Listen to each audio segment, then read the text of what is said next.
I don't want to go inside yet, so I'm going to show you the rest of Serendipity, aka my whimsical vegetable garden in the works because I'm rebuilding it.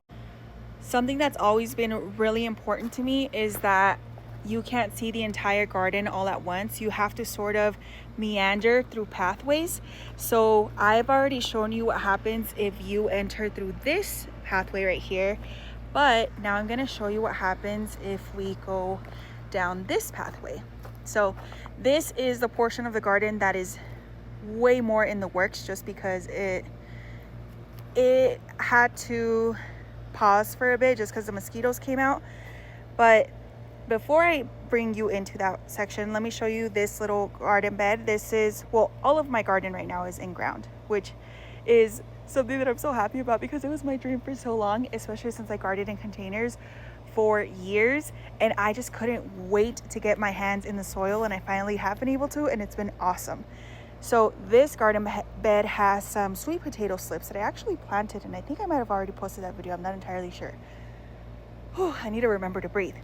But this is what they're looking like, and of course there are some weeds in between, but there's also some things that are really exciting, like this purslane. Oh, verdolagas are so yummy.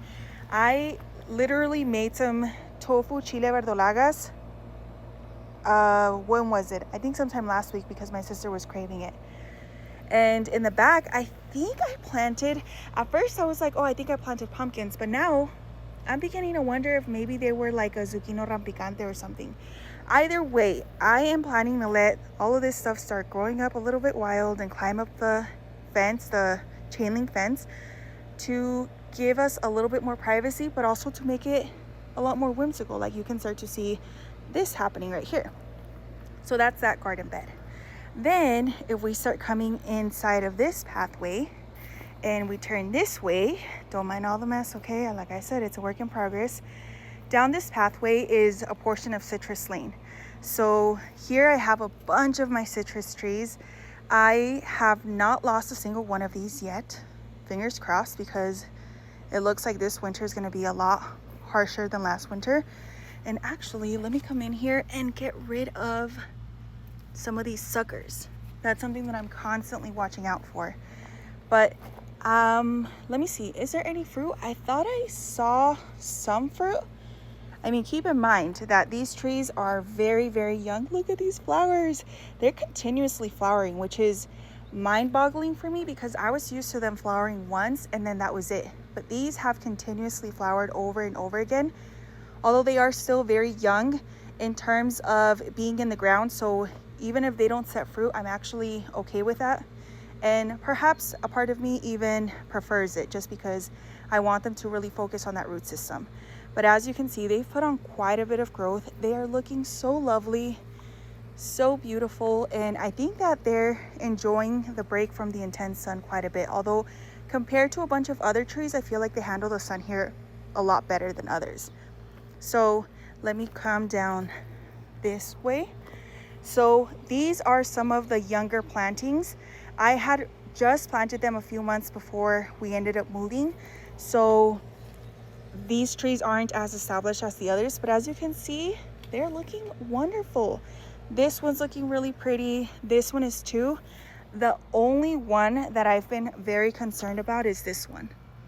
This is a Dancy Tangerine, and it was in a little starter tree pot. And here's my issue with this one, okay?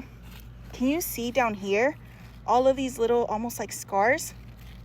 The reason for that is because it defoliated at some point. I think it was after it was after it started warming up. But like I said, the sun is very intense and these trees need to become accustomed to it in order to then know what kind of leaves to put out, because they're just not used to the sun being this crazy.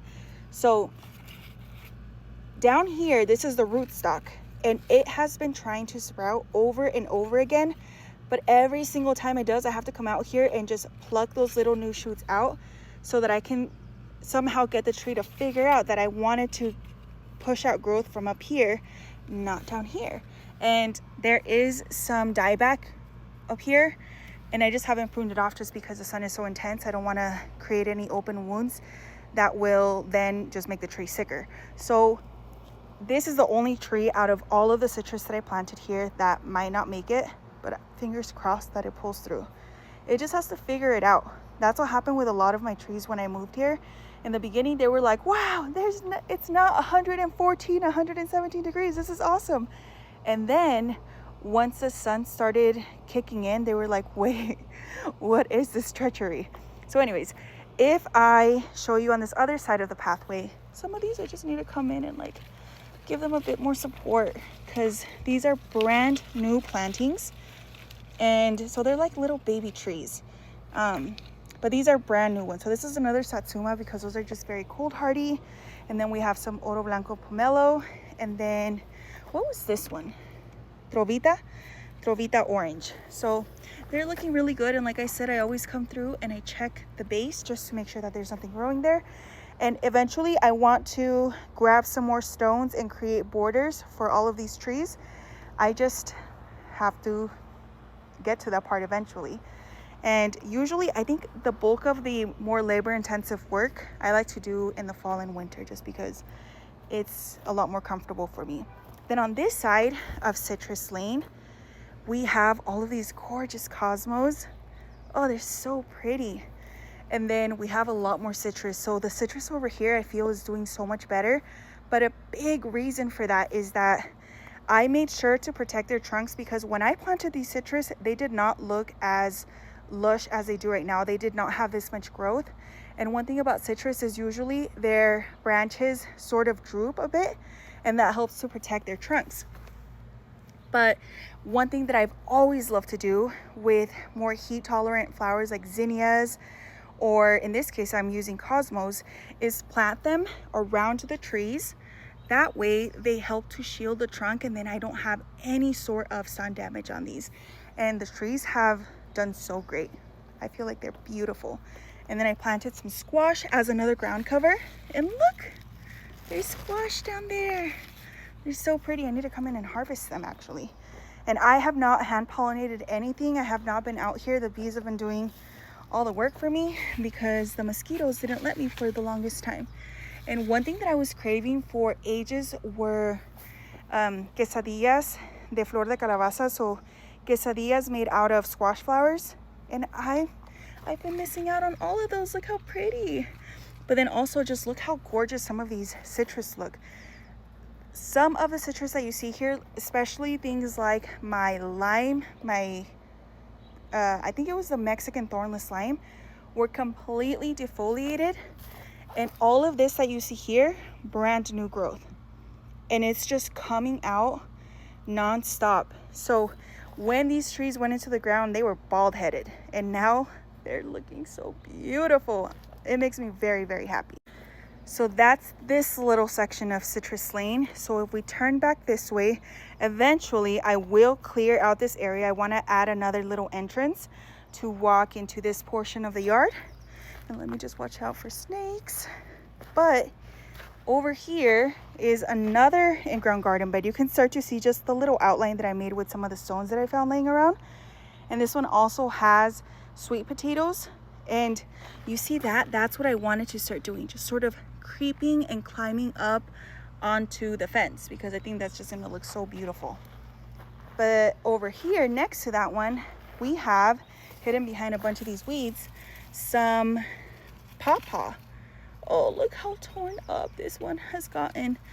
It's just, honestly, I think because of how windy and stormy it's been, it just sort of gets thrashed around. But it's still alive.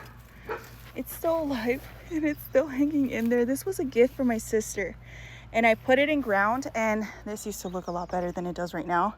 At one point, this was almost like a little DIY shade structure just to keep it from scorching, because these are more understory trees and I didn't have anything to give it that protection. And it's worked so far. So at least there's that. And then here's the other one, because you do need two. I think that there might be some self-fertile varieties, but these need a pollinator, so she got me two of them. And then we have a few other edible plants in between. Last but not least, this is what my corn looks like. And I still have all of that to plant out. And then over here, I just have some pots. Okay, that's all. Now I'm gonna go inside.